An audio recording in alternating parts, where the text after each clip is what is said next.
Tapos binatog na po ito. Saka, nagaling lang muna. Dati, 100 plus ang kanya nag-deliver. Ngayon, wala. 40, 50, hanggang gano'n na lang yung kanya nag-deliver. Kaya, dati yun, lagi nagabigay sa akin pera dati.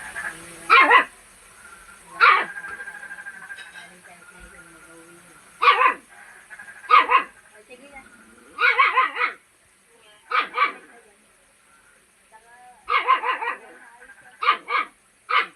Brown out yan sa buong ano nyo dyan. Ano,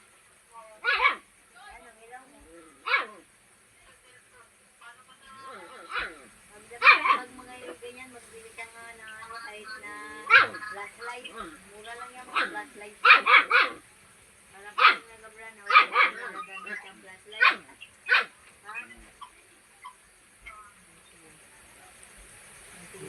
Yan, power bank mo siguro na yan, pwede mo magamit.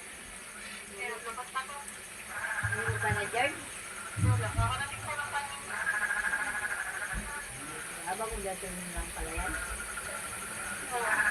Kaya nga, dapat yung charge mo yan, huwag mong gagamitin ko sa pag